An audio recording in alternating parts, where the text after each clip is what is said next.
Hey guys, this is the Wolverine doll. Last summer, I made a 3-hour and 19-minute Iceberg video about Darkside Phil. I did some things wrong. I did not everything correct. So let's talk about that. I'm gonna go over some items on the original Iceberg with corrections and new shit that has happened since that video came out. I'm then gonna go into some shit that wasn't on the Iceberg that I want to talk about. You can think of them as extra chunks of ice floating alongside the iceberg in the ocean. Should I do the echoey voice thing? Fuck it, let's do it. Ack, ack, ack. Philip has more than one fake laugh besides just the goat laugh. He actually has a lot of them. It's one of his biggest tells. He's been using the goat laugh less often lately, which makes sense because I think he picked that one up from Leanna. Circa 2026, probably his most distinctive fake laugh is what I call the Mickey Mouse laugh, because he breaks into falsetto, like hoo hoo. This is what a memorable super chat in the Side Scrollers interview referred to as going through puberty backwards. Philip's voice gets quite high and squeaky when he's nervous. The vest streak. During the vest streak, it did not cost $150 to make PP Bernell wear a vest. It only cost $100. He would raise the price later after adding more goofy pieces of apparel into the repertoire. Dave Bernell. I was a little overconfident in my assertion that Philip is called Dave because of an attempted Liquid Richard maneuver. I wasn't there, so let's talk to somebody who was. Special guest commentator, Almighty Tevin. Big ups. Almighty Tevin here. And with it being around the 8 or 9 year anniversary of the world famous Dave meme, people have always wondered, hey, where did it come from? And with me being there for ground zero of a stupid meme being born, this is the perfect place to talk about it. But it's selling not much to say. So the quick rundown is that a random bit cheerer before the times of LARPers and dents, they called him Dave at the end of that message. It seemed like a misunderstanding. It seemed like they maybe did it as a joke. The world may never know. DSP immediately responded, my name's not Dave. Me being a fixated, stupid, idiotic troll, and also a natural-born Phil hater. Of course, I latched on to the name. So the same day, I uploaded a video recapping what he did and called him Dave instead of DSP. Other people started calling him Dave. Since then, he's coped and said, guys, I actually like the name Dave. Guys, I would be okay with Big Dave. But that doesn't stop the Dave revolution. So big ups all the Dave posters worldwide. I see you. I'm here with you, and I stand with you. I sit with you, fellow Dave posters. Big ups, keep up all the good work. And there you have it. Could the original Super Chat have been an attempted Liquid Richard maneuver? Maybe, but the evidence is inconclusive. Linda Bernell. I guess this kind of counts as an update. As of January 14th, 2026, we have confirmation that Linda Bernell is not dead. The Detractor streamer Marked One got to talk to Linda in a crank call where he pretends to have found Philip's handcart.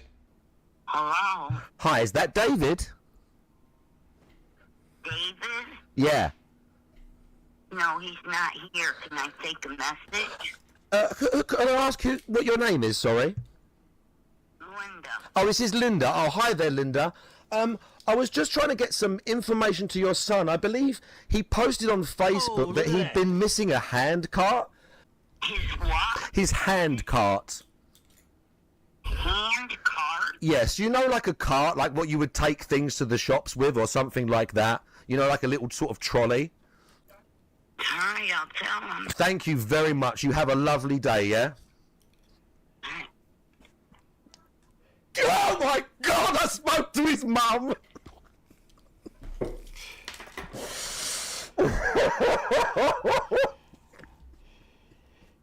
She sounds rough. We'll get into the handcart thing, don't you worry your little heads. Marked One is right, she does sound fucking rough.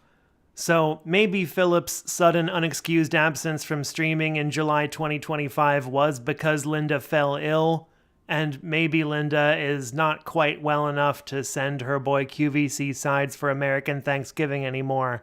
But she is well enough to answer the phone. Snort Fort, baby, Snort Fort!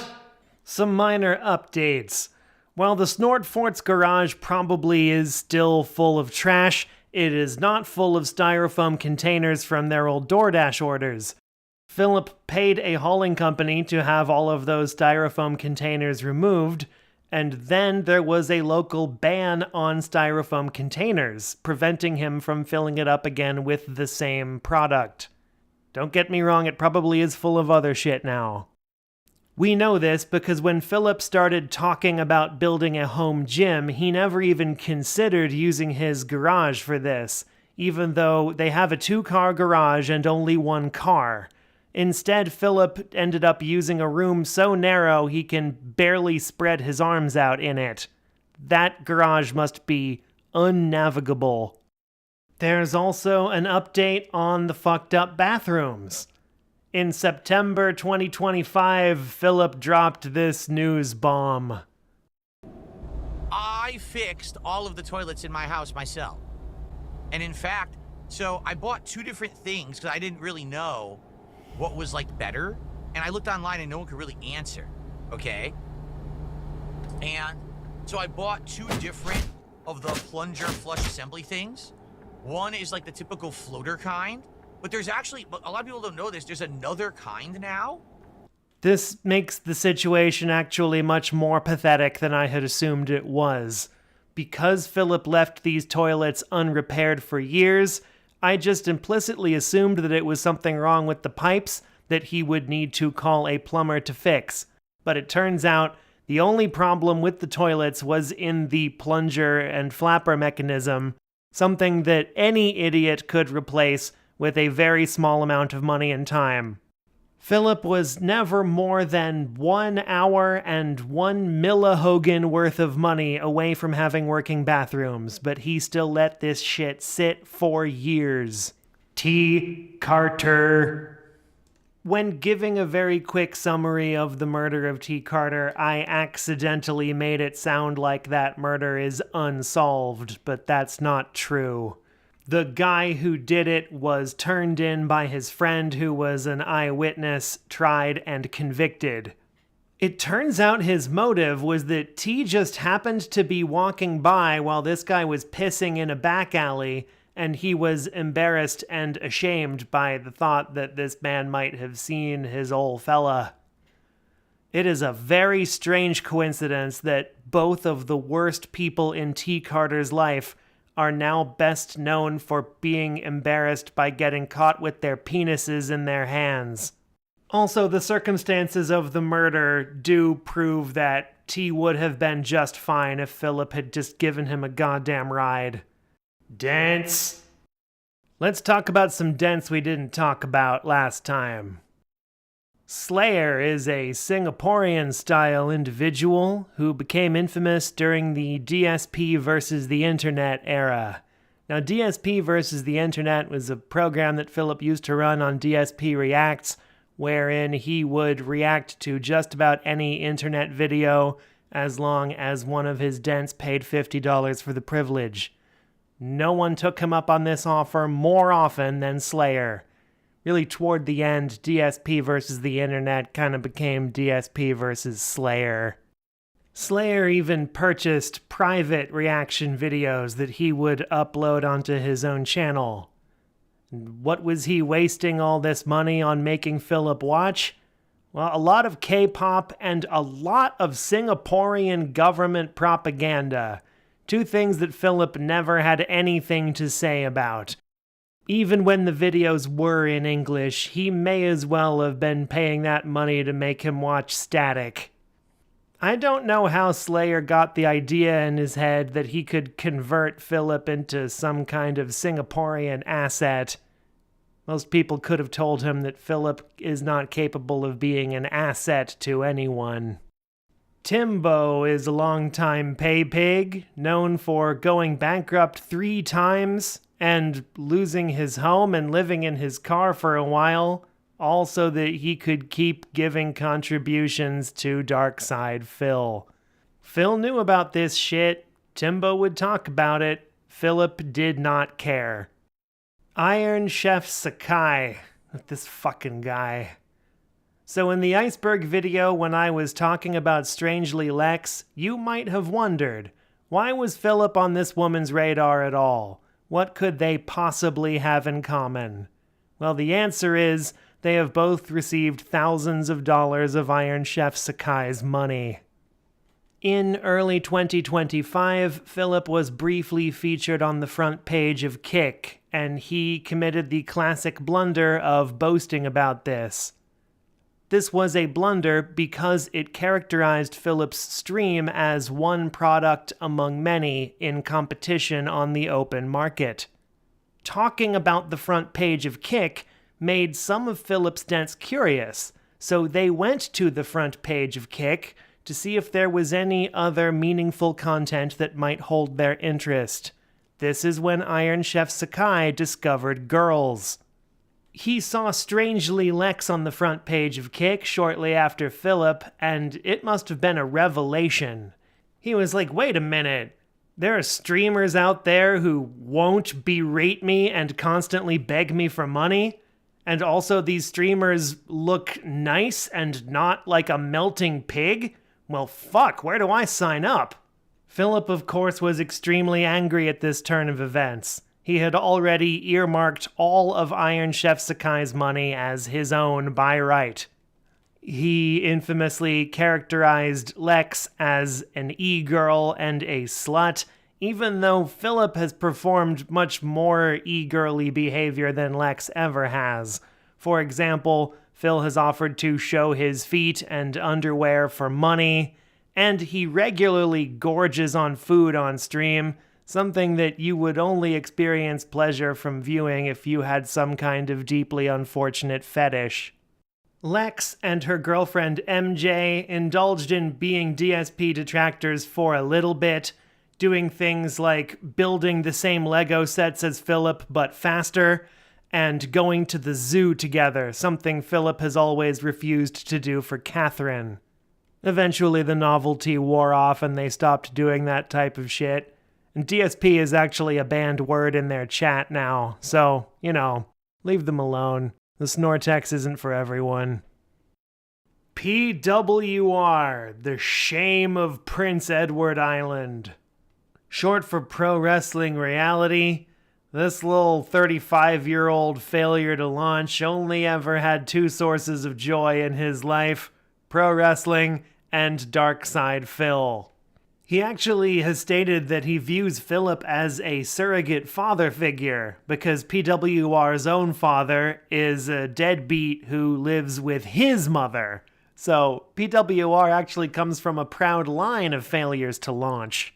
When PWR started emulating Darkside Phil by going into business for himself and starting a stream, he briefly enjoyed a little bit of success, both from curious dents and from detractors who found it funny that for a little bit PWR was making more money than Phil. This success would be extremely short-lived, though. PWR would start running into some serious trouble. One reason is due to his upsetting tendency to threaten death upon both himself and others. He has even simulated wounds using fancy tomato catsup. That's not why he got banned from Kick, though. He got banned from Kick for doing cocaine on stream. Don't ask me where a man-child in rural Prince Edward Island who lives with his mom gets cocaine. Maybe he stole it from her, which would be a shame. I'm sure she does need some way to take the edge off the stress of living with her half-wit son who is constantly threatening to kill himself or others. And even though PWR's actions are so extreme that he managed to get himself banned from the platform infamous for being a lawless hellhole, he does draw the line somewhere.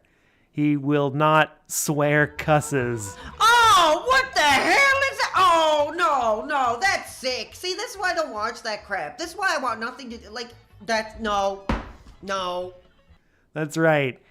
He will threaten murder, but he will not say the word fuck. And unlike an adult who doesn't want to say the word fuck and therefore will just not say it, he uses these awkward, childish, minced oaths like effin'. When he got COVID, he described it as, I got the effin' Covin. He's very imitatable. He sounds almost exactly like Paul Lynde. You know, the famous comedian, longtime center Hollywood Square, inspiration for the voice of Roger on American Dad, and actual voice of Templeton in the Charlotte's Web cartoon. PWR has recently turned on Philip and now considers himself a victim of Philip's abusive and manipulative behavior. Glad he noticed. One last weird thing about PWR, his primary detractor is Lord Diaz, live streamer, graphic designer, and actual pro wrestler. That's right. Imagine being a man-child pro wrestling fan for 3.5 decades and then discovering that a real pro wrestler knows your name, hates your guts, and spends a significant amount of his work week dunking on you in particular. What a life. Duncan, also known by the screen name Darziak, is Philip's foremost indentured servant. That is the detractor term for someone who performs unpaid labor for Philip. Duncan makes thumbnails and other visual assets for Philip and also helps moderate his chat. Duncan likes dragons. I mean, who doesn't, right? Dragons are cool, but no, Duncan likes dragons the way Donkey from Shrek likes dragons. He has commissioned some art of his dragon persona and someone who looks suspiciously like Philip having some sort of bonding moment. I don't think Philip has ever addressed this. If you want to know what else he's into, he has a helpful list. Thanks, buddy. Kevin Bernstein. Might not be a real dent, but in another manner of speaking, he might be the realest dent of all. Kevin Bernstein is suspected of being a sock account for Philip himself, someone that Philip uses to help engineer false consensus while he is out on pee breaks. This is because Kevin seldom speaks when Philip is not on a pee break, and his writing style and word choice is suspiciously similar to Philip's. Lately, Kevin has said some things while Philip is on stream. Maybe he is a separate person who is just deep in pignosis, or maybe Philip has heard the rumors and has asked Duncan to be a part-time Kevin. Interviews. Got some updates. There have been a couple of new ones. The biggest one was with Asmongold. Asmongold's interview was an example of just how much someone can fuck up an interview with the guy if they are not adequately prepared. Because while Asmongold never respected Philip and does consider him a joke like most other people do, he allowed Philip to ramble too much, derail lines of questioning, and generally take control of the conversation with his impressive volumes of hot air.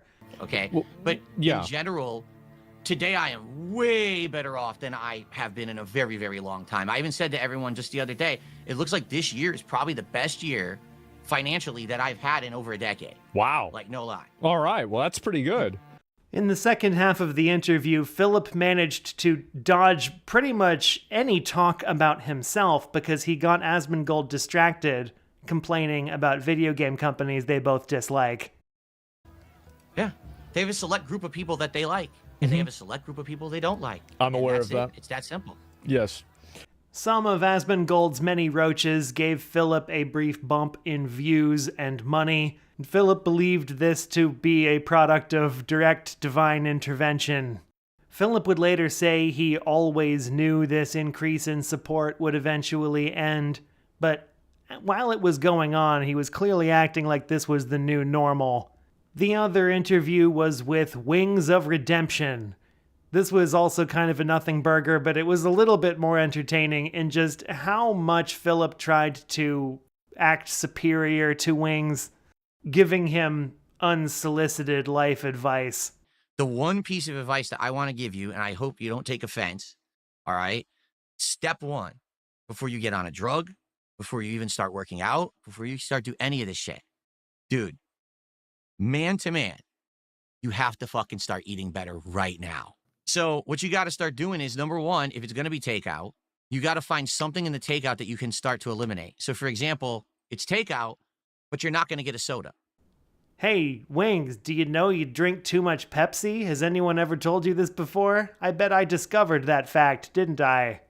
After both of these interviews, the other men involved kind of left Philip on red and ignored his plaintive solicitations for more attention and views. I'm done. I'm done trying to reach out to this guy, be nice to the guy. I mean, I've done every possible thing I could. I've talked nice about him. I had a great interview with him that tried to help him. I wanted to have him on again right after the Asmongold interview because I figured I could maybe give him a little bit of a positive rub. It would help him out in his content. Maybe he'd get more viewers. It would take some of the pressure off of him. He doesn't want to play ball. He doesn't even want to respond. He can't bother. Well, Jordy, guess what? You like Burger King, right? Well, guess what? Like Burger King, you can have it your way because now I'm not going to bother you anymore. Wings has learned that if you are a lolcow and you need to get a W on somebody, all you have to do is not respond to Darkside Phil. He will lose his shit and you will always look better by comparison. Kino boys. I've got to issue a minor correction. In the Iceberg video, I said that Andy Warski lost interest in Philip and just kind of checked out, and that the primary architect of that whole operation was Triple P. I call him Triple P. It's because we're buddies, you know, we're really close pals and friendos.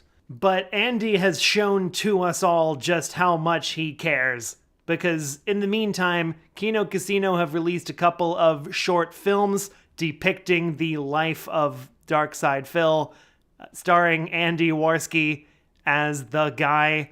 And holy shit. Look.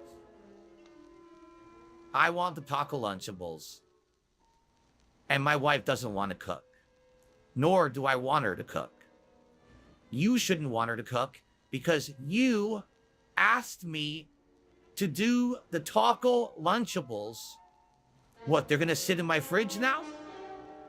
For a guy who doesn't really look like Phil apart from having a beard, this man channels Philip. This is a generational performance. I must apologize to Andy for ever insinuating that he was only half paying attention to the guy. Do I get the Hellman's mayonnaise or the Miracle Whip?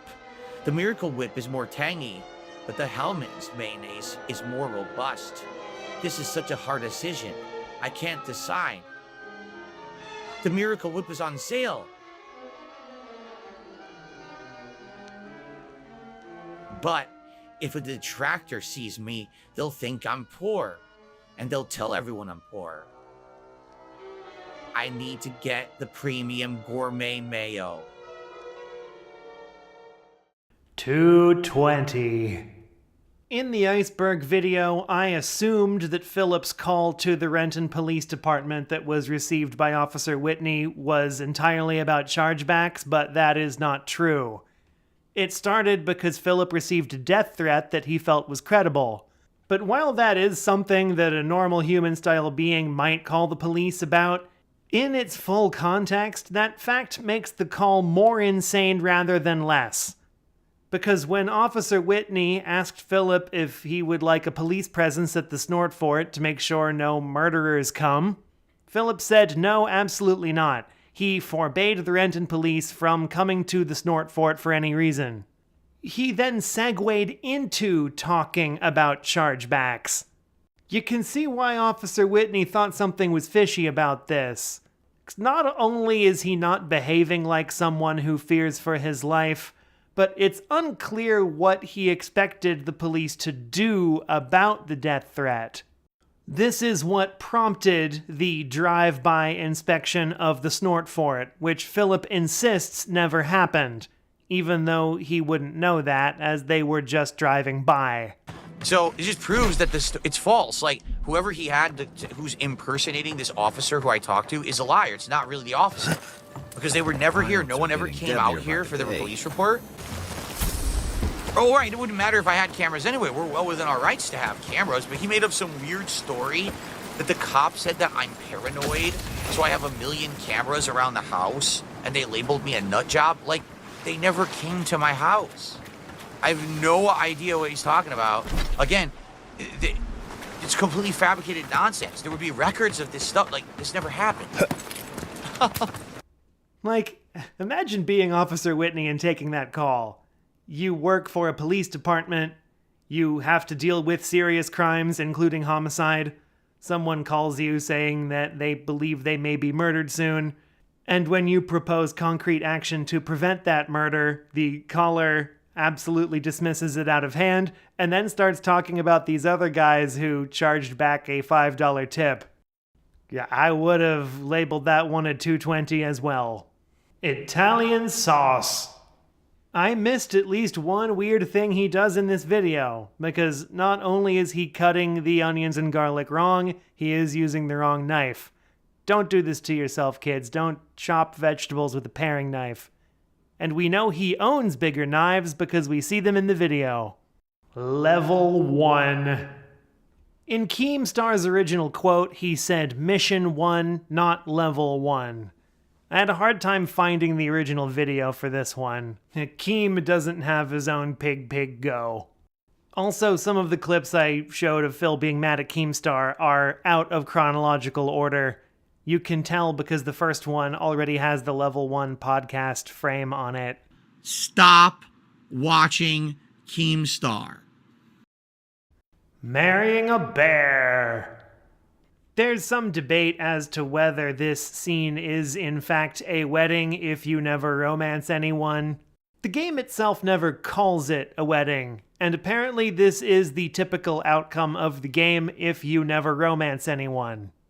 I guess technically it could be some type of platonic victory celebration, but it's got some weird characteristics that make it feel like a wedding. You are depicted as living with Halson in a very close arrangement. You read each other's mail and you scratch behind his ear. And at the celebration itself, everyone is positioned for a wedding. It's you and Halson in the middle, all your friends standing in the same direction, and Withers standing opposite you as though officiating your union. He even gives a little speech about the importance of the bond you share, and then tells you to know each other. Go. What the fuck? Once more. You know, like in the Bible. The important thing is, Phil immediately assumed it was a wedding, and so did practically everyone else who saw that stream. So he still got very mad at marrying a bear, even if he's technically only common law married to that bear. Curls and twirls. An important correction, because not only is Curls and Twirls closed for business now, but it might have already been closed for business when the Iceberg video came out. I find this remarkable, because there was not even a small temporary uptick in the quality of Philip's haircuts. Maybe he followed his old stylist to a new place of employment. Maybe he goes to some kind of barber school, though if he did that, you'd think he'd get a good student now and then. Maybe he cuts his own hair, maybe he makes Kat do it. But this guy's shit is being fucked up like clockwork. DSP Space Gaming. To be more clear, nobody ever actually made a channel called DSP Gaming with a space. Philip was paranoid that everyone would search for that and not find him. He decided that when people were talking about him, they put too much of a space between DSP and gaming as they were speaking. To be clear, if you do search for DSP Gaming with a space, you will find Philip, and he could have determined this himself at any time. Also, maybe a minor correction, I think the closest we have to a liquid Philip is Maximilian Dude. Much more famous and successful streamer than Philip, but they have certain similarities in that their careers started in almost exactly the same way. They played fighting games competitively at the same time, and they made the transition to content creation at about the same time. From there, their lives diverged because of their different personalities. The letter T. When I asserted that Philip was not a theater kid, some people mentioned that there was an attempt. Our boy was in a couple of his high school musicals. Did you know that I appeared in not one, but 2 high school musicals? True story. I am still not counting him as a theater kid, not because he was only in 2 of them, or because he didn't get big parts, but because of this thing he said right here. I was one of those kids, I was in the clique that wasn't a clique. The misfit group of kids that weren't jocks, weren't geeks, weren't any of those things, right? We were just the kids who just fucking don't give a shit. This is a dead giveaway. No theater kid would ever say this. When asked what crew they ran with in high school, they would say, I was a theater kid. Being a theater kid isn't really about getting big parts. It's about seeing the other theater kids as your people. Other statements Philip has made make it very clear that he was only there to pad out his extracurriculars and maybe experience the prestige of getting a big part, which he never got. This is why he says he never cared about the theatrical productions he was in. You know, I was in my high school musicals, but never really made anything of it, and never really cared either. Let's be honest here. I never really gave a shit. When Philip brings up his time in high school theater now, it is almost always to complain about the fact that he did not get into an Ivy League college, and he blames the urban-style individuals for this. Shout out to the detractor named urban-style individual. But they had, like, the high school musicals. I was in 3 of those. Like, basically the only thing I didn't have under my belt in high school was a sport. I had done every kind of extracurricular you could think of, except for a sport. So I had every possible qualification. I had the grades, I had the extracurriculars, I had everything possible that would have qualified me to go to an Ivy League school, and they still turned me down. And I went to my mentor after this happened, and I said to him, why do you think I was turned down? And by the way, it should be noted, 2 kids from my school were let into an Ivy League college. Both of them were football players, both of them were black. Well, I wasn't, even though I was the valedictorian of the school and I had more extracurriculars than them, but I wasn't a football player and I wasn't black. They got full Ivy League scholarships and I didn't. Stroke. Got a correction to make here. Chronic Bell's palsy is a thing, and who should have it but good old JR. That's right, wrestling commentator Jim Ross has had it since 1994. It's rare, but it can happen, especially if you never seek treatment in that initial 6 months. So, Phil could have it. Something's making that boy melt. Bernell's Law. While Pig Go is a great research tool, I gotta add a caveat. It's a good place to start, but a bad place to finish. It has some important blind spots because it is dependent on the set of videos that Philip has uploaded to YouTube and not taken down. Philip has in fact privated or deleted many of his most infamous videos and many of his less infamous ones. He'll do it on a whim sometimes if he catches one person talking about it. For example, a story where Kat hurt her foot by stepping on something that was on the floor of the Snort Fort embarrassed Philip so much that he took it down. That house tour video with all the scented candles actually got privated while the That Being Said podcast were watching and making fun of it. So Philip or Duncan watches That Being Said. maximum scent permeation. And the reason I say that is if you burn it above your nose line, well, heat goes up. Whoa. What the fuck? Are you kidding me? What? No. Oh my god, it's private! It got set to private live! What the fuck? Oh He's my watching. god! Hello, Phil. Hi, how you doing? First time it's Oh yeah! Hey Phil, if you get another candle, be sure to put it above the nose line because you do want maximum permeation, brother. You can still use Pig Go to identify many of these events, however, because Philip loops so much and repeats himself so often that he will often not catch every time he mentioned an event, keeping some indirect references to it live. Pig Go also cannot pick up on what are called the unrecorded begments. You see, rather than just keeping his live stream on his YouTube channel like every other live streamer on YouTube does, Philip records his streams independently on OBS, deletes his live streams, and then re-uploads the recordings. These recordings often leave out a period of several minutes toward the end of each stream where he will beg even more shamelessly and aggressively than he does on the rest of his stream. So when you're using Pig Go to construct line graphs of all of his beg words, like support and let's get some, keep in mind that that's not even all of it. Another great research tool that has sprung up since the Iceberg video came out is detractors.win. It offers a live update of every user Philip has banned in both of his chats, along with the last thing they said, if indeed they got the chance to say anything at all. The Canon Brothers. Okay, the Canon Brothers didn't invent all rollback netcode. They invented GGPO, which is the particular implementation of rollback netcode designed for fighting games. Before that, PC gamers were using rollback netcode to play Quake and stuff.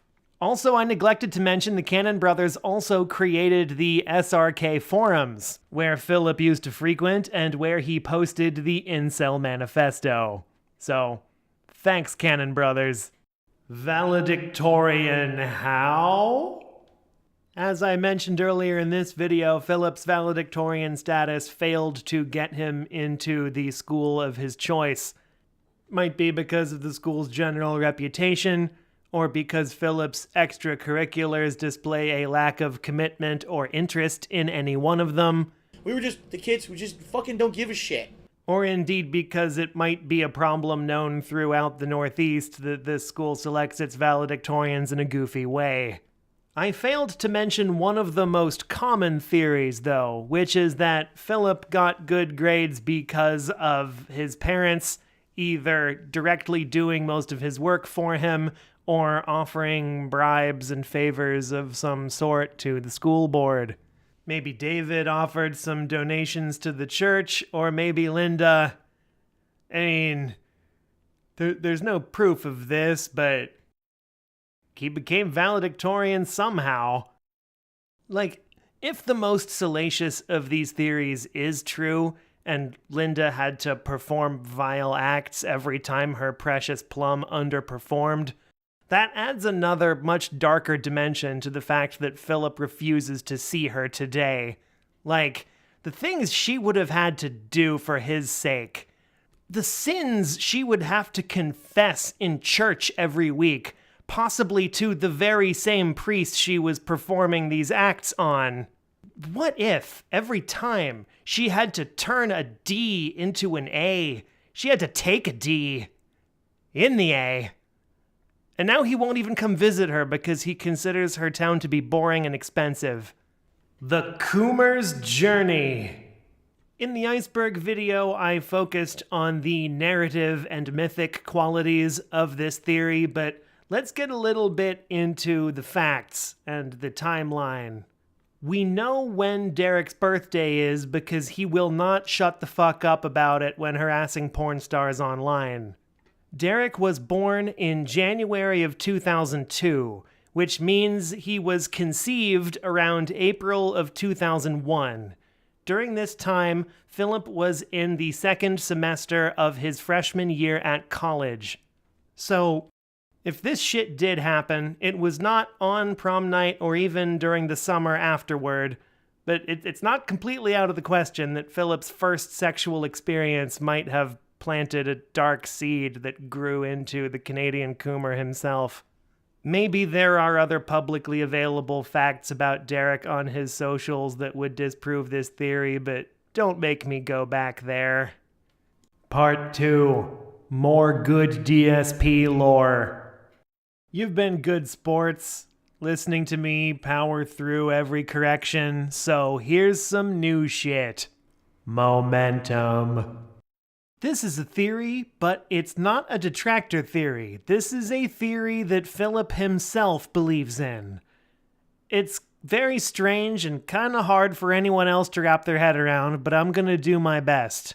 According to the Bernellian theory of momentum, if PP Bernell has just received some money, this increases the probability that he will receive even more money in the very near future. So when Philip is begging you for money, he's actually begging on two different levels. He wants your money, and he wants someone else's money, which he believes your money will attract through some strange kind of sympathetic magic. Danzak says, let's go for a third goal. All right, Danzak, let's do it.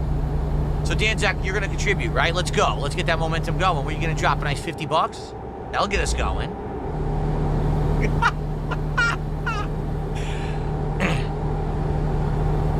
As you might have guessed, this theory is not accurate, especially for a streamer with as few pay pigs as Philip. If one of them has just given him money, that only increases the chance that they will be tapped out and unable to contribute further until their next disability check comes in. In fact, there is some evidence that Philip's pay pigs coordinate behind the scenes to stagger and spread out their donations. This is to minimize the chance that Philip will ever have a $0 stream and an incredible crash out to go with it. So the very people that the theory of momentum was designed to model the behavior of are intentionally acting contrary to it. This is all very funny, but I also believe that the Bernellian theory of momentum is Philip's single most self-destructive thought, his greatest act of self-sabotage, because it always inverts his expectations for the future and destroys his ability to plan for said future.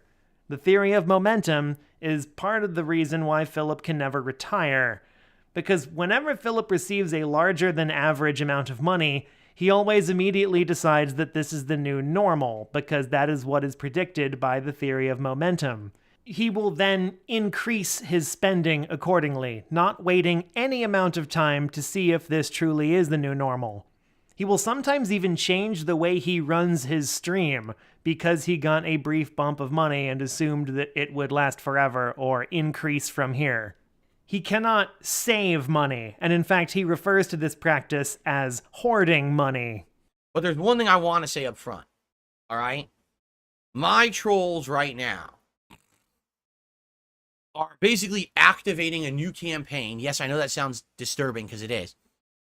They want people to actually believe that I have bought all of this equipment recently, that I bought this webcam, that I bought this Victrix joystick, that I bought this PC that's arriving. Why do they want you to think that? Because they want you to think that I'm rich and that I basically have been hoarding money for ages, all right? And that you don't need to support my content. Like, literally, that's what they're saying now. They're posting it all over. See, he has all this money all along. You don't need to support Darkside Phil. Don't support Darkside Phil. Okay? Full sun. This is Philip's incredibly obnoxious private terminology for a clear, sunny day. Perhaps reflecting his accursed nature, Philip despises the day star and recoils from its light, no matter how cold the weather is. The reason that Raw Phil has this temperature indicator in the bottom right corner is because Philip will tell outrageous lies about the temperature in the pig pen, wildly overstating it. I am aware that the Snort Fort is heated and has windows, and so will be warmer than the outside in winter, but never by this much. This is physically impossible. It was 90 degrees in my office again. Again. This is now 3 straight days this week. I think it was 2-3 days last week. It's getting ridiculous, okay? When the weather outside is near or even below freezing, Philip will still self-report the same temperature as a blistering summer day, if he suspects that on the other side of his blockout curtains, Lord Helios is driving his chariot across the sky. Today, I'm wearing a lighter shirt again because we have full sun outside again. This is ridiculous. It is cooler. It's not as warm today, but still, we've been getting full sun every single freaking day all week. And according to this, it's like on and off now, and so the temperatures are up and down. I can't wear cooler clothes till it's actually cool, and it looks like it'll start being cool on Thursday. So yeah, like I want to wear sweaters and stuff again. I can't. It's too hot. Sometimes he will blame the electronics running in the pig pen for these ludicrous temperatures, even when the window is open and fans are blowing cold air directly into the pig pen. He will even say that his keyboards and mice are generating intolerable amounts of heat. Yes, Zero Enjoyer, he says it's 50 degrees outside. You're right, let's take a look. It's currently 53 degrees outside, full sun. Guess what temperature that makes it in my studio? 82. I'm being asked, what do my neighbors do? Well, number one, my neighbors don't have 2 high-end PCs, 2 high-end monitors, 2 key lights, 2 webcams, 2 keyboards, 2 mice, a Bridgecast audio interface device, a gaming controller, and all of this stuff confined into one office of their house. That's number one.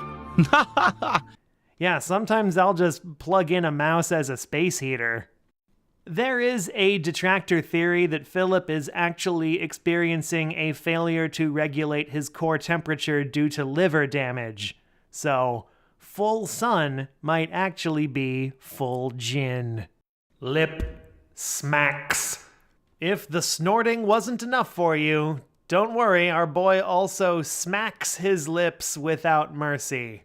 Even though he's less known for his lip smacks than for his snorts, for some reason he's more self-conscious about his lip smacks and more aggressive when someone tells him to stop doing that.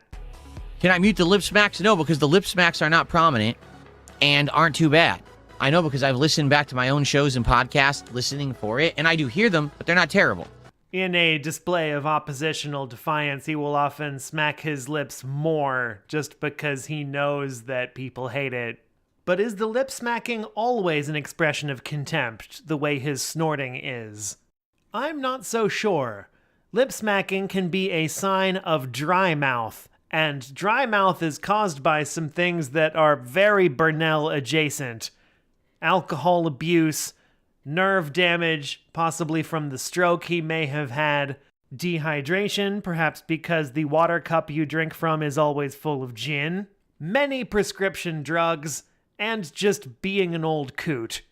Experiments. Did you know that the guy is also a science guy? Philip has retroactively explained some of his failures or odd behaviors as experiments. These experiments seem to be somewhat lacking in scientific rigor, and I doubt they would hold up to peer review, if he had any peers, that is. For one, Philip is sometimes testing the wrong hypothesis. This can be found in the couple of times now he has done streams without begging. In both of these streams, he did not make a lot of money, and the conclusion he drew was that he is justified in his begging. Yeah, the sad fact is, you remember the day that I did not once, during that entire day, I did not ask for a single contribution. Remember that? And guess what? I didn't hit any goals the whole day. Neither stream. Because I didn't ask for it, I got nothing. Notice the implicit assumption that anything that makes him the most money is justified. It's like, hey, I've been running the numbers, and on the days when I don't hold up a liquor store, I don't make any money. Therefore, I am justified in holding up liquor stores, and you should stop telling me to stop doing it. Another problem with Philip's little experiments is that he does not attempt to isolate the variables. Using the streams of no begging as examples again. The first one took place right after a marathon, so all his dents were tapped out, and behind the scenes, this was just as Beg's Bunny was dying, so Philip was miserable and at an all-time low in terms of energy. The second time, he was playing Crizal Theater of Idols, a game he had already decided he hated, and he was grug-moding the whole way through.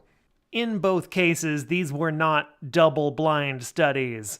Philip was the experimenter and the test subject at the same time, and he knew what his behavior would prove before he even did it. Specifically, he knew that if he presented his least entertaining self and did not make money, he could use that to say that he is justified in all the begs to come. Then, of course, there are the experiments that were clearly never intended to be experiments. The most obvious example of these is the Side-Scroller's interview. When it failed to repair our boy's reputation, he decided retroactively that it was an experiment to see if he could ever trust another person. Conclusion, I'm like, the whole thing was an experiment anyway. I was curious what would happen, and truly I feel like no one on this planet will be neutral to me anymore. I don't feel like at all that I'll ever get a fair shake at all from anyone ever again. It's just not possible. The profit of being bad to me is too great. Note how Philip uses the word experiment when anyone else would use the word failure. Another example is when Philip dove headfirst into drama content. Reacting to a video of low-tier God, reacting to a video of Wings of Redemption. Just a turducken of lol cows.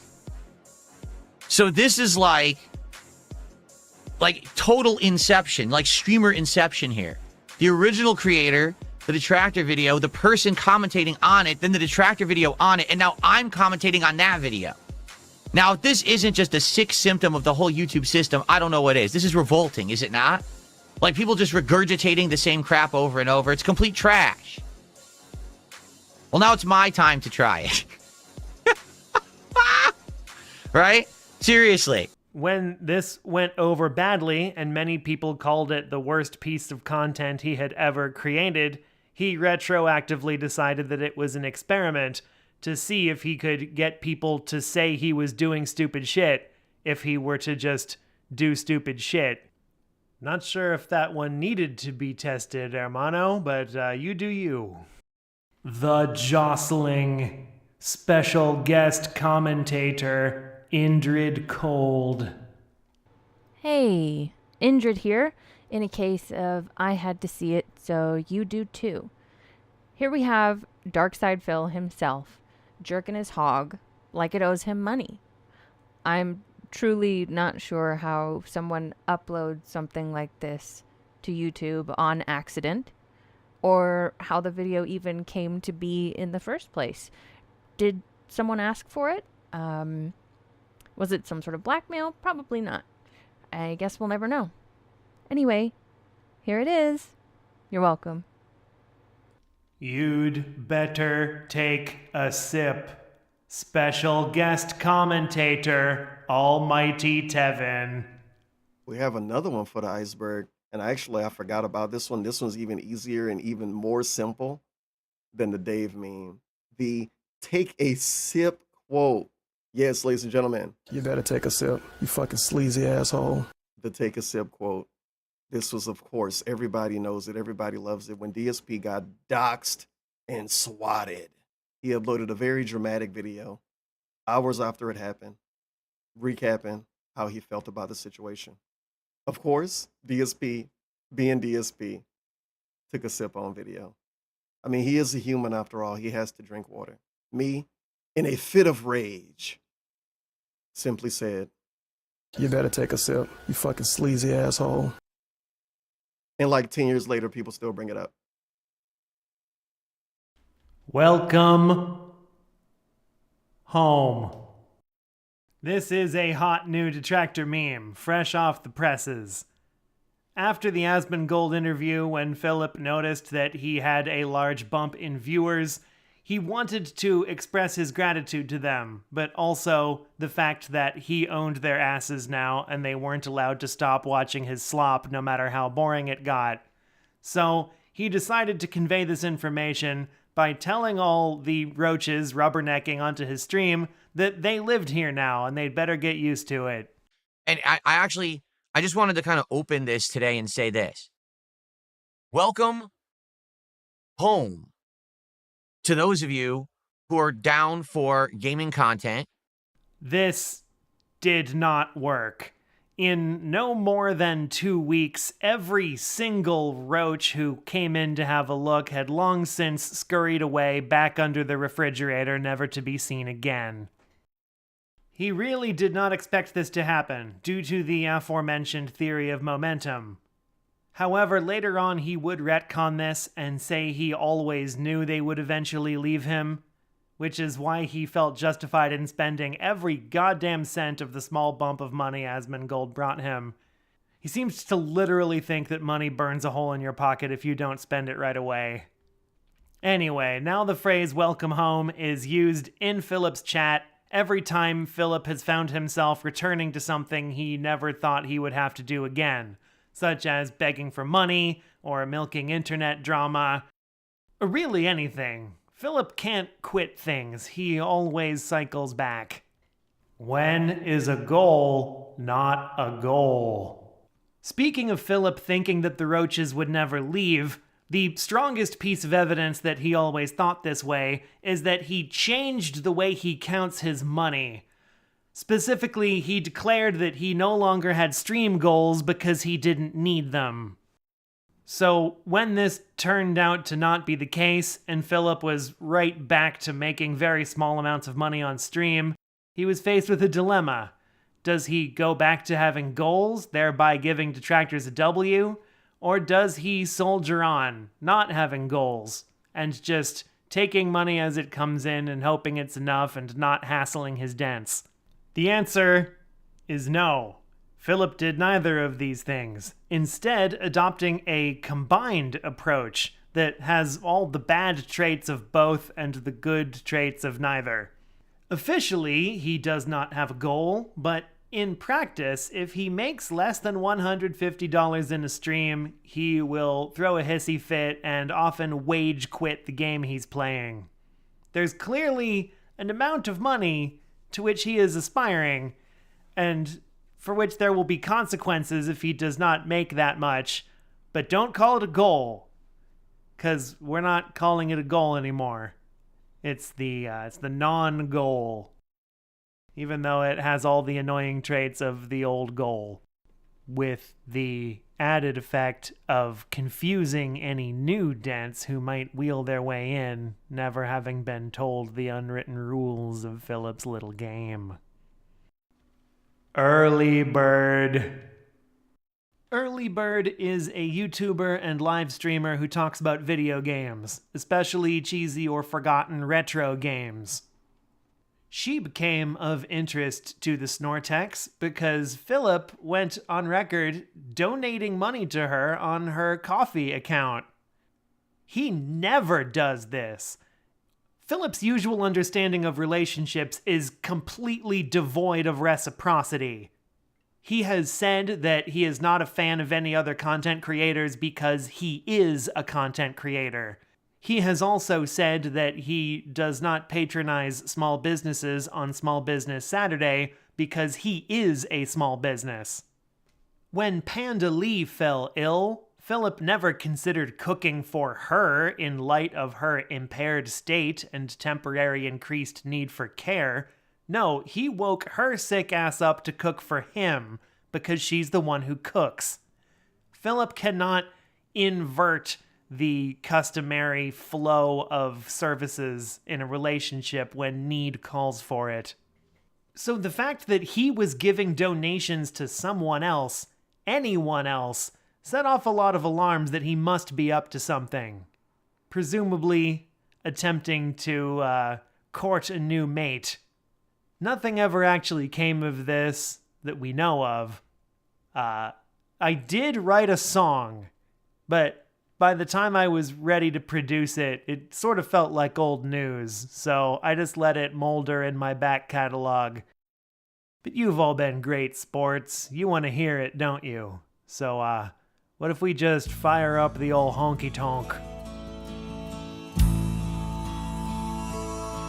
I'm panicked and I'm anxious.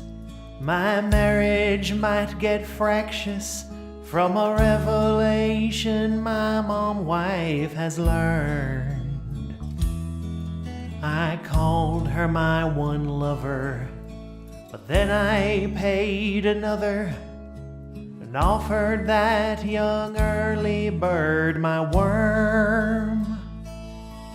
Cat did not find that funny. What if this drives her from me? Seems divorce coin may be going to the moon. As I'm begging for donations, I'm dwelling on one question. Lord, I wonder who's gonna cook me food? Who's gonna cook me food? Who's gonna serve me slop?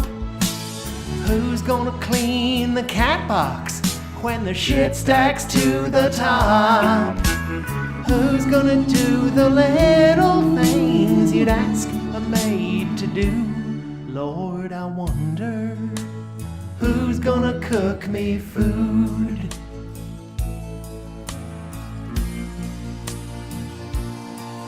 Oh, there'll never be another replacement mother who can cuddle me like Linda used to do. But if someone's out there hoping, just buy me a Logan, and the one who spoils me next might just be you. I'd starve if Catherine left me. I'm a useless old 220, so the bachelor life may be the death of me. And now EarlyBird ain't talking. I'm kinda running low on options. Guess I gotta try my luck with OIC. Alright, you're on deck. Who's gonna cook me food?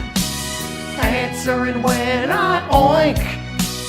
Who's gonna fry the tendies when I earn them good boy points?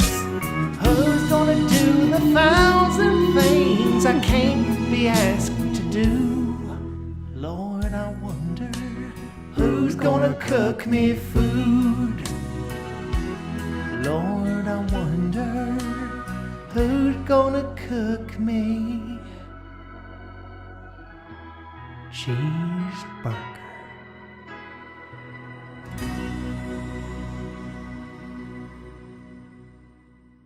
False legitimacy. Special guest commentator, Broside Phil. False legitimacy is where a person doesn't know anything about the topic of which they're speaking, but they perform or act as if they do, confidently making claims about that topic as though they're an expert, when in fact they don't have foundational knowledge about it. Phil is notorious about doing this across many subjects: politics, child rearing, and different cultures, to just name a few. But recently, the best example has been the Gym Bro arc. Over the past several months, Phil has repeatedly told his audience that he's working out 3 times a week. He lists exercises: bench press, curls, squats, rows, lateral raises. Well, he doesn't say lateral raises. He says he lifts his arms up and it works his back. And he's even claimed that he has maxed out his adjustable dumbbells. Now, to someone who doesn't lift, that might sound impressive. It sounds like someone who's pushing their limits, progressing, getting stronger. But to someone who actually trains, that statement immediately raises questions, because one of the first things lifters talk about is numbers. What do you bench? What do you squat? What are you curling?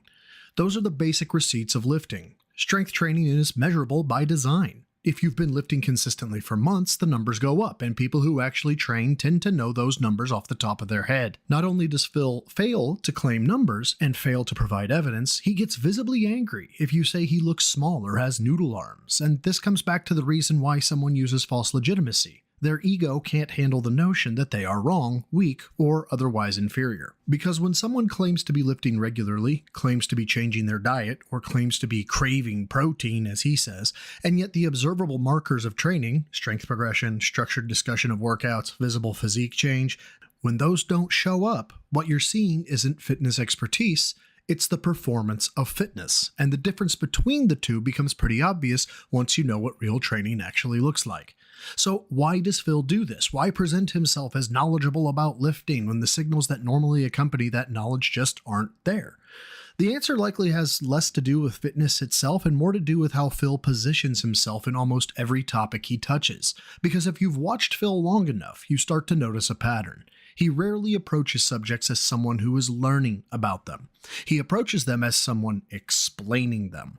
Whether the subject is politics, parenting, relationships, or fitness, the pattern tends to be the same. Speak confidently, present personal opinions or anecdotes as authoritative conclusions, and move quickly past any deeper scrutiny of the details.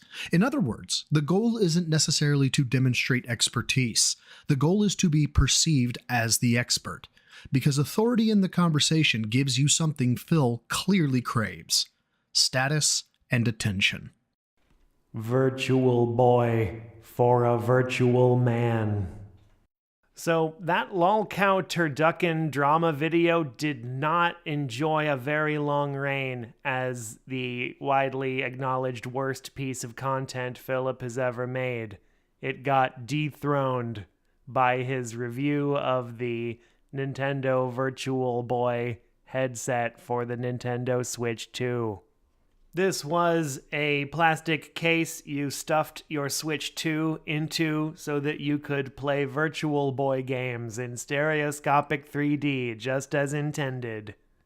I think Nintendo knew what they had here because it was never available in stores. This was only available via the online direct market because who would buy this fucking thing? Nintendo must have known that this was only for an extremely small set of niche collectors, because this thing was not popular 30 years ago and it has not gained any popularity since. And on top of that, Philip hates Nintendo. He was definitely not one of the diehard Nintendo collectors for whom this thing was made. So why did he make such a big deal out of playing it on stream? He could have let this one sit and literally no one would have questioned it. The answer is Philip's long-standing, deeply ingrained habit of milking day one hype. This used to be how he brought home the bacon. He would go to a game store for a midnight release, buy the game as soon as anyone could, run back home with it to his Connecticut condo, point his camcorder at the TV, record some dog shit gameplay footage, break it into chunks of 3 to 10 minutes, and upload them all to YouTube. So there was this period of a few hours when anyone who searched for the name of that game would be flooded with his videos and nothing else. This is how he gamed the algorithm back in the day. The sparse competition he had at the time was presumably putting more effort into editing their content and presenting something that is presentable, so they could not match his speed. Oh, Freezerama! Well, this is what happens with day one releases, unfortunately. If it's not on a disc, there's a high chance that they didn't fucking play test it enough and you're gonna have issues like this, so. Nowadays, a lot of content creators get advanced copies of games so that they can help hype it up by making content for it, a practice that Philip rails against because it does not benefit him. And this is why I always say, if you're on the fence about something, don't just run out and buy it. Wait. Within a few days, content creators all over the internet will actually give you legitimate reviews. Not the fucking people who got advanced copies and all said the game is 10 out of 10. So what ends up happening in most cases, most new games already are in their entirety on the internet before the game even is available for public sale. Don't you think that kind of kills the whole idea of hype behind a video game? Like, do you remember the days when there was a big game release and everyone ran out to play it on day one and all of a sudden the whole internet was abuzz? These game companies, in their hunger to create hype for their games, actually kill all hype for their games with this practice. If you are one of these content creators who gets games early, you're in the circle, as they would say. You know all the PR agents for all the big publishers. They know you. They start offering you things early. They start offering you access. Hey, we'll fly you out to an event. You can cover a game early. You know, you get basically, it's the life, right? How many YouTubers that are big do you know that get everything early? They fly out to events. They do all this special hoity-toity stuff. Do you know why they get that? Because they're butt kissers. So innately, just the way that this relationship exists, it makes that person, that content creator, have a monstrous temptation to lie about the game. You see? Now, of course, they can always hide behind the fact and say, oh, what was just the early impressions? I didn't really play the full game or whatever. But it doesn't matter. There's the temptation will always be there. If you have personal gain and benefit from saying a game is good, why wouldn't you? Although he claims to reject all preview copies of games on general principle, he will violate this principle the moment he is given the chance to. For example, when he was given a preview copy of the game Tainted Grail. What we'd like to do is send you the collector's edition of our game, so you could do a live unboxing on your streams and enjoy it. We'll send you the game code. You could play the game on your streams, and hopefully you'll like it. But the agreement here is that this is not a paid advertisement campaign whatsoever. I want to make that clear. I'm receiving no compensation whatsoever for doing this today, besides just getting the collector's edition of the game. And I did receive a promotional copy of the game, a game code via Steam to play the game. But they told me outright, you can say whatever you want. So innately, just the way that this relationship exists, it makes that person, that content creator, have a monstrous temptation to lie about the game. I mean, if you guys watch me unbox it, you like me playing the game today, by all means, check out the game. If you have personal gain and benefit from saying a game is good, why wouldn't you? Yeah, it's pretty darn big.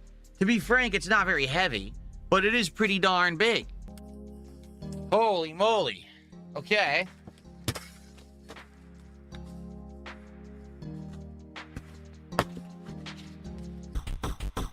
It's like a metal plate. It is, listen. It's metal.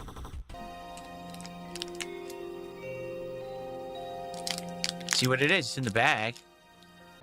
It's heavy, though. It's a heavy metal magnet. So to warn you, make sure that you have a lot of metal to stick it on. It does have a magnet on the back, see? That's pretty cool. That's pretty badass. So whoever this is...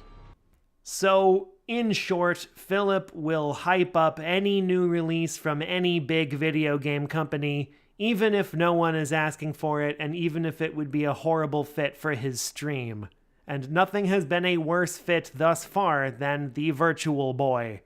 Because it cannot be used without the headset, and the headset covers up the relevant video out port that the Switch 2 uses when docked, you cannot stream gameplay footage from the Virtual Boy. Philip got angry that he was not told this, even though all the specs were there on the same website he bought it from, and he should have just been able to figure it out anyway, based on what it is. Still, hell-bent on milking whatever drop of hype might exist in this red plastic box, Philip streamed it anyway. Or rather, he streamed himself with his face in it, narrating what is happening, because we can't see it. All right, I'm going to play it. So here we go. Wario Land. I guess I'm Wario and I'm walking in front of a bunch of doors. I don't know what they mean, so I'll just press a button. Nothing. Doesn't do anything. I'm pressing every button. Nothing's working. Press start. Okay, he pressed start and he jumped in the door. And now we got Wario asleep on a folding chair in a forest. The forest has a nice 3D effect. Like you can see into the background. There's a waterfall. And there's light coming through. And there's a bunch of creatures floating in the water. And they just sprayed Wario in the face and woke him up and he fell out of his chair. And he's pissed. He's ripping pissed that this animal just sprayed in his face. And he's wondering what just happened. He's upset. It was borderline experimental. You could play this video on loop in an art museum and no one would question it. The surreal experience of having the events of a video game narrated to you rather than shown went viral. Something that got Philip extremely angry and salty. He argued in his defense that lots of other streamers were doing the same thing, but no, they really weren't. Some were reviewing the product itself in a short-form video where they describe what it is like to have your face in this thing, but nobody else was doing the live play-by-play. And he punched the native people. This whole debacle brings to mind another dent that I never mentioned previously. One who is no longer with us, and maybe the closest thing Philip ever had to a normal fan. One Super Blind Man. Now, Super Blind Man was an activist and consultant in the field of video game accessibility for the disabled. He achieved quite a bit, more than Philip or any of the other dents. Really, the only odd thing about him was that he did seem to unironically like Darkside Phil. Maybe he assumed from the sound of Phil's voice that Phil was struggling with disabilities of his own. Philip treated Super Blind Man like shit. The amount of vision-based figures of speech that Philip used when talking directly to Super Blind Man can only be chalked up to deliberate cruelty. When I was sitting there on Super Blind Man stream, seeing the sonar in action, I was blown away. That was like an eye-opening experience for me. Honestly, during the Virtual Boy stream, I was half expecting Philip to say, if only Super Blind Man had been here to see this. My body craves protein. PP Bernell is, for some goddamn reason, the self-appointed enforcer of all machismo. He considers himself a real man's man, and he expects you to be the same. This is in spite of, or who knows, maybe because of, his total lack of traditional macho qualities. He does not have an impressive appearance, nor any impressive feats to his name. And the one time he almost got in a fight, he did the worst possible thing. I put my hands behind my back like this, and I said, you gotta do what you gotta do. If you feel like you're gonna make you feel better to hit me, then go ahead. I guess I deserve it. And he's like, well, I don't understand then. Why did you say those things? And I was like, dude, I'm an alcoholic. And at that point, I actually started crying because I felt so bad. He has been defeated by such challenges as getting out of the Snort Fort more than once a week, eating pasta that is the wrong shape, and the first enemy in GoldenEye for the N64. Here we are. Oh my. What the fuck? How do you play this? This is insane. What the fuck? What is going on? How do you play this shit? Whoa! How do I fire my gun?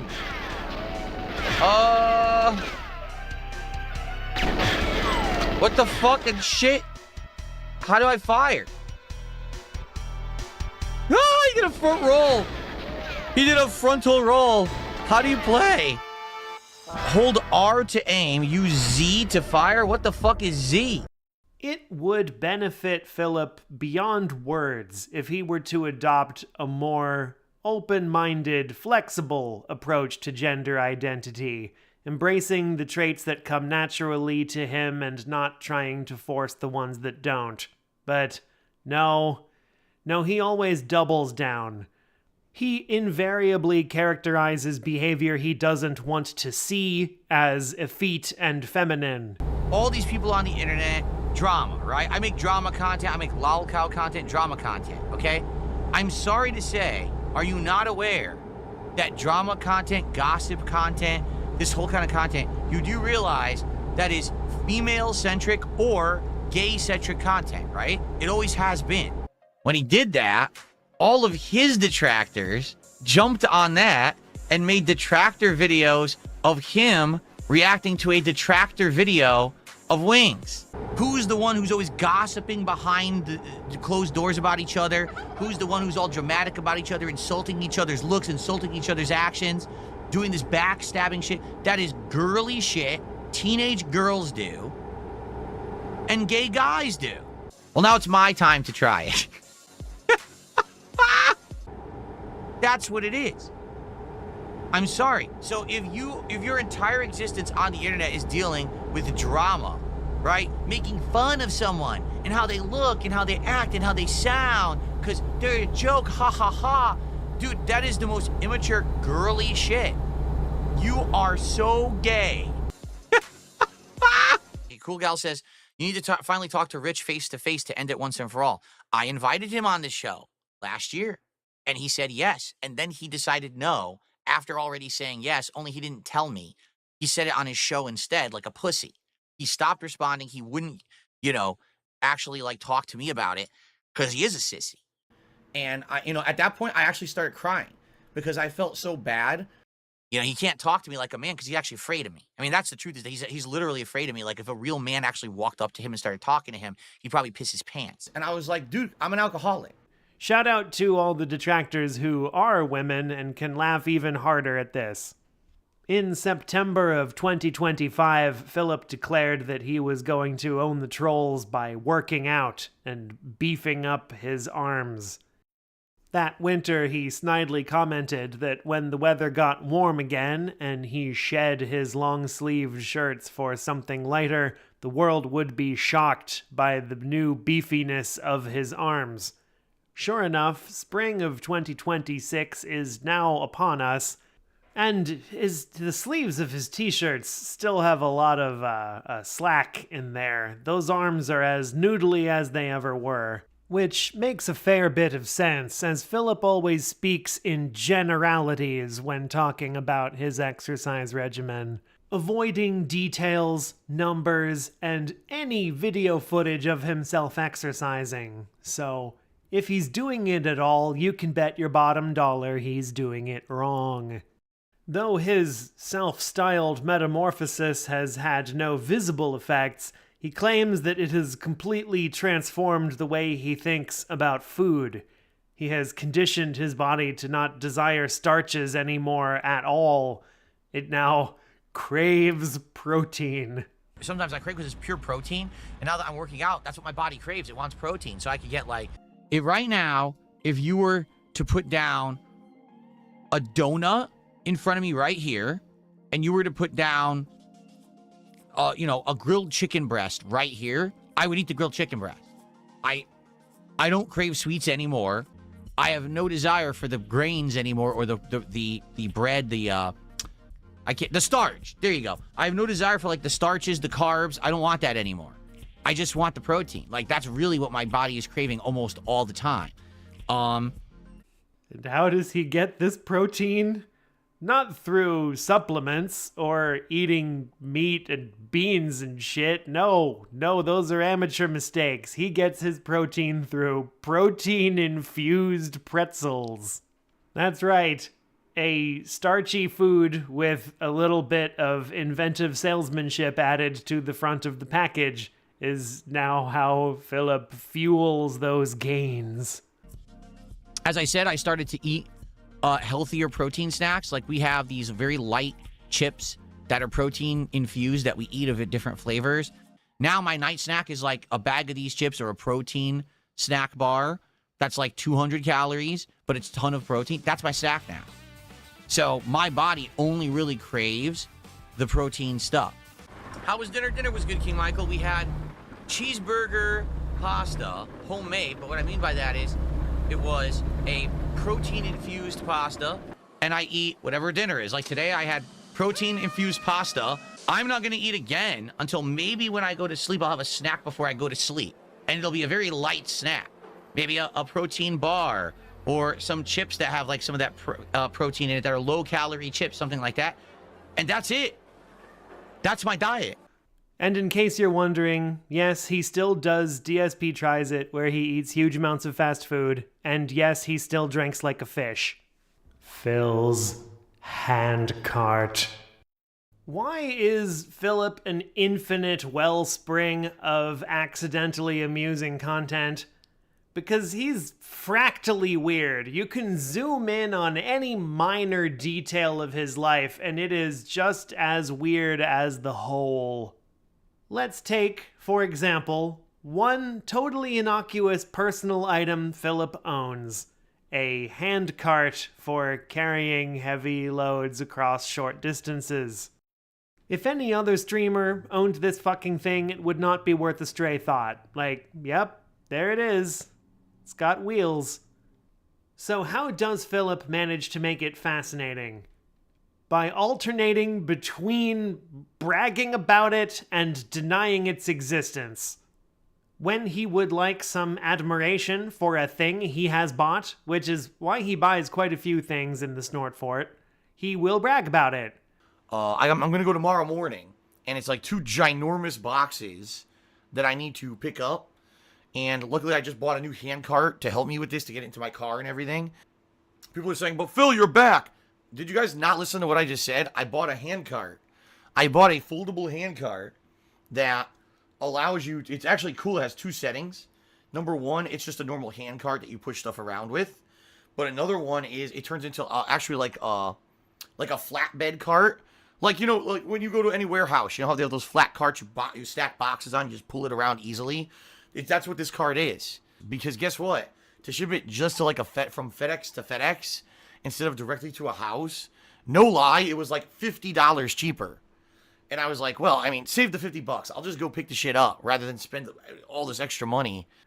When he's worried that it makes him look weak, suddenly he has no idea what you're talking about and where this weird handcart meme came from. It came from you, Philip. I learned it from watching you.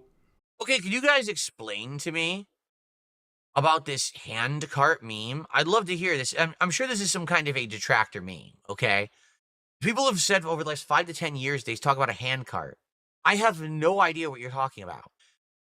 There's these weird memes that have popped up over the years. I don't have a clue what these people are referencing. Like at all. I'm like, what are you talking about? The handcart meme. This meme. That meme. What are you talking about? On December 3rd, 2025, one of the funniest coincidences in the entire history of the Snortex took place. Because just as Philip was denying the existence of the handcart, he accidentally messed up his windows in OBS and revealed the Discord that he continues to deny the existence of, and he revealed a conversation between himself and Duncan where he was telling Duncan about the handcart.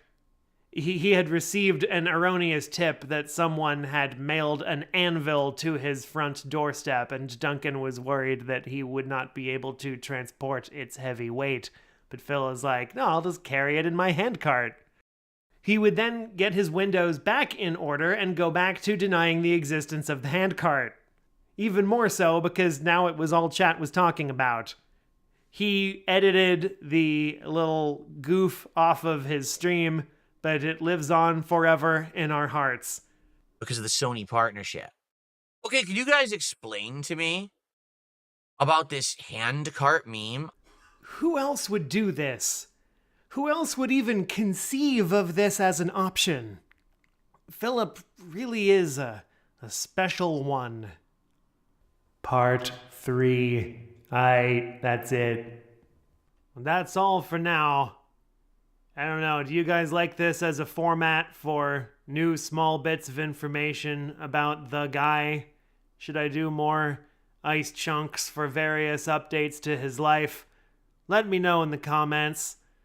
Either way, I probably am going to keep doing more robust analysis style videos, and I'm definitely going to do more song parodies.